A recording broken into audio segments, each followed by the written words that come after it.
afternoon. It's Mayor Billy Barlow for another edition of Off the Cuff. If you remember last month rather, we shot in another location because City Hall was closed. This month we're going to kind of continue with that trend. However, I'd like to focus exclusively on our waterfront projects today. So we're right here at the entrance of what is now known as the International Pier. I announced a couple days ago that we are about to invest $16 million into our waterfront in the Wright's Landing Marina area. $6.5 million is coming to the International Pier, and you'll see that behind me. It actually houses the building where the yacht club is. You'll see we already have some construction equipment set up to begin barging heavy rock over to Wright Park, and we're actually entering the design phase now for the International Pier. And the vision I have for the International Pier, and that we'll be applying the $6.5 million towards, is turning what is now a gravel driveway out into our harbor into a pedestrian-oriented and friendly boardwalk where people can actually come out. We'll have a boardwalk around the perimeter of the pier, and then the middle area will be somewhat of a switchback trail type theme where people can actually walk out into the pier. And at the end we'll have a pretty diverse open space, probably likely green space, where you can use to either have concerts or picnics, small concerts or picnics, maybe put a tent up for a reunion or some sort of party where you rent the space.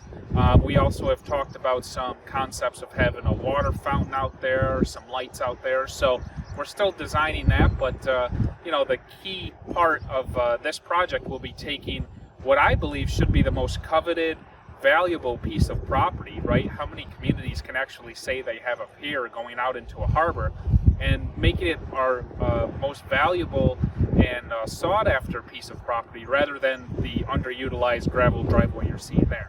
At the same time, that building right now out on the pier is being used. It's a city-owned building, but it's used as the private yacht club, and we'll be discussing in the next month or so better ways to use that building where the public can actually engage in the building rather than having it be a private club. So that's what's coming to this area. We're going to pause the video for a moment, and we're going to shift to some of the other areas where we'll be investing that $16 million. So we're shifting over to the west in the marina now. We're focusing on another part of the $16 million, which is the building you can see behind me. That's going to be our new welcome center. It's actually called the Boater Access Center. And this will replace the ticket booth that currently exists at the opening of Wright's Landing. And this building will serve as the new ticket booth. It'll actually have, we're talking about a couple different concepts, whether we want to put a small restaurant with light food in it or have it be kind of a tourist welcome center or gift shop where people can buy all things themed Oswego while they're here on a charter boat or recreational fishing boat, or just stopping through from a visit to Wright or for whatever reason. So this is part of that grant. It also has public bathrooms that we'll make available for people walking, so you don't have to walk all the way to Wright Park to use the restroom. And that way we have more bathrooms here in the marina to make private for the boaters who actually rent slips in our Wright's Landing Marina. So that's what this building is. It'll be staffed. It'll also be the area where our staff can look after the fuel tanks. The fuel tanks is part of the grant as well. When we did a waterfront feasibility study back when I first took office in 2016, the biggest complaint we heard from boaters, and the reason why they don't often come to Oswego, is lack of quality restroom facilities and showers. So we're taking care of that, and I'll talk about that in a moment. And also the lack of fuel here in Oswego. The Port Authority has fuel, but a lot of times they will stop at Wright's Landing, see that they don't have fuel, and move on. So now we're putting fuel tanks here that the city will sell so that we have a more attractive marina for boaters to stop. And then this isn't under construction yet, but another part of the grant is this bathroom facility to my right, and that will be an ADA accessible bathroom for our boaters here, and it'll get a complete renovation. These bathrooms haven't been renovated in decades, so it's time to update them and make them more modern and more accessible. One very important part of this entire project is we're making Wright's Landing Marina fully ADA accessible. So every structure, every bathroom, every pavilion, every fire pit seating area, every dock will be able to be accessible through wheelchair, scooter, or whatever form. So it'll be ADA compliant, and that's something that, as you know, we take great pride in. We've made a lot of ground in the last 4 years, and I'm happy to do that here at Wright's Landing. So we'll pause for another second and move further west and talk more about what's coming up this summer. Okay, so we're here now really in the center of Wright's Landing, and I'm going to take a moment to talk about a lot of the activities coming here. You'll see right here to my right is a new pedestrian trail. This trail will actually, for the first time, connect Wright's Landing Marina to Brightbeck Park with, again, an ADA accessible trail. If you remember, we had the very steep staircase over at the west end. We did away with that staircase, and this trail will serve as the connector similar to the trail that you see around the bottom of Brightbeck Park, and this will lead you to the west end, so you can either continue on Harbor Trail or you can take the ramp right up to Brightbeck Park.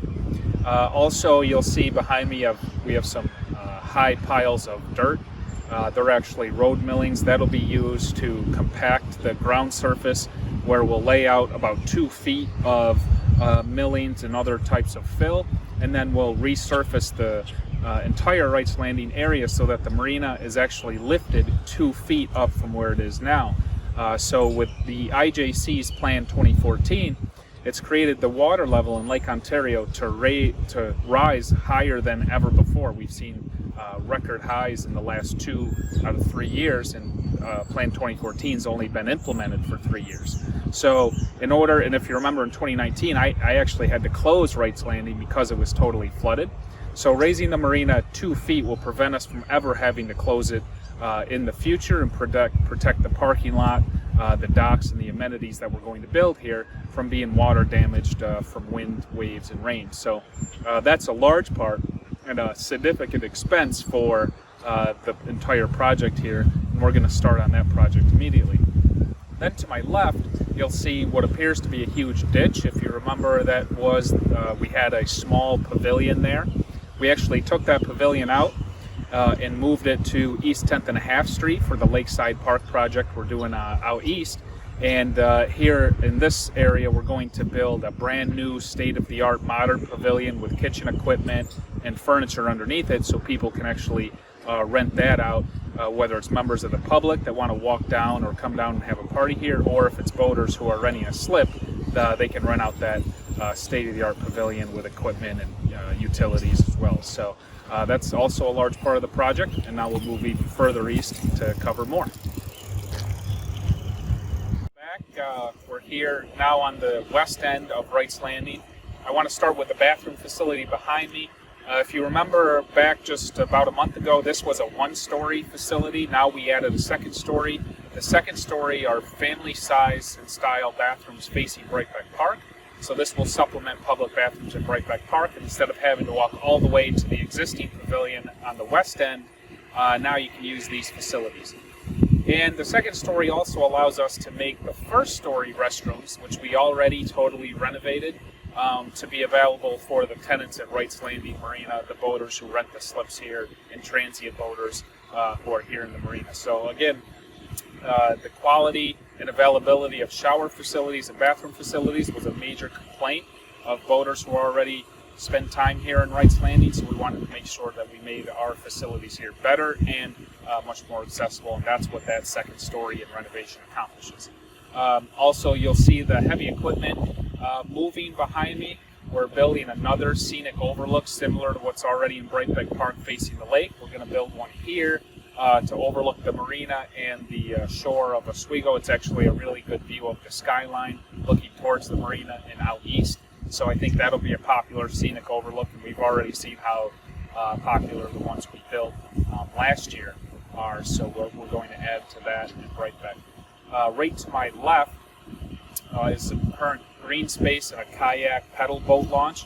We're going to alter that kayak launch a bit and have it so you can just set your craft right in the launch and then leave from there.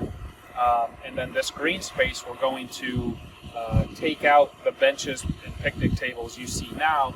We're going to replace them with some brand new ones, but we're also going to put another fire pit seating area, again similar to right back here, to give our marina tenants, boaters, a place to rent, congregate, and hang out here in addition to the new pavilion, but also the public will be able to rent that area as well to try to get them down here in the marina closer to the water. So we think that'll be a big activity generator here in the marina to try to get residents here.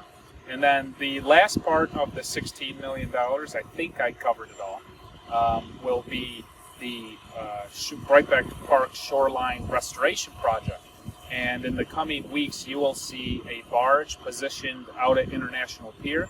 They'll be loading up big, enormous rocks onto the barge, similar to what you see line the Harbor Trail now. And they'll be barging those large rocks over to Harbor Trail behind Wright Park to put along the shoreline, and the goal there is to protect Harbor Trail and the shoreline from the high water and waves. If you walk Harbor Trail now, you'll see a lot of the erosion and a lot of the land has washed away into the lake. The large rocks will deflect the water off and take pressure off the shoreline so that we preserve Harbor Trail and Wright Park for many, many years to come. So that was funded through FEMA. So all told, everything I just outlined equals about $16 million. It's a lot of work, a lot of investment in a small area. The amount of construction, and you can already see the conditions, the dirt, the dust, the noise, it would not make it all for a desirable boating season. Plus, what you see now is just the beginning. This marina is going to be totally destroyed in the next couple of weeks before the construction work starts. So it didn't make sense on any level, wasn't practical, wasn't feasible to open the marina this year. It was already going to be a shortened season and probably a season of less activity anyway due to COVID. So it only makes sense to close the marina and try to get as much work done this summer to mitigate the impact we'll have next summer and beyond. We actually accelerated the construction schedule for Wright's Landing and the Wright Park restoration to get as much done this summer as you can. This project here in Wright's is being done in-house by the city DPW, so we can control that schedule much easier than a contractor.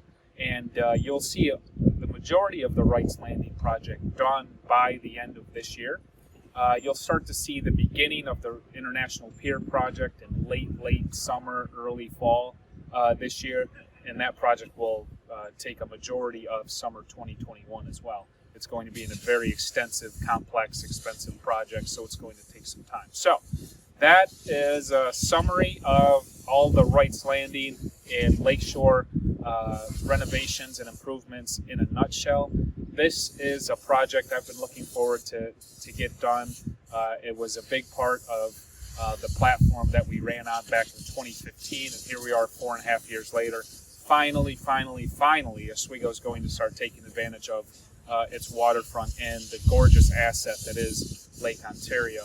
Not every community has this much waterfront. We need to take advantage of it.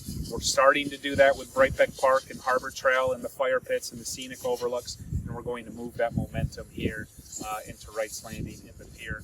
I think we'll all be amazed and extremely proud of the final product, and I look forward to providing you updates as construction starts and continues over the next year and a half or so. So stay tuned. I'll be back next month, likely back in City Hall, although who knows, and I'll talk more about some of the other things happening in city government, but wanted to take advantage of the before scene here at Wright's Landing so that at the end of summer we can come back and see the after scene and talk about that. Thanks for tuning in, and I'll talk to you next month.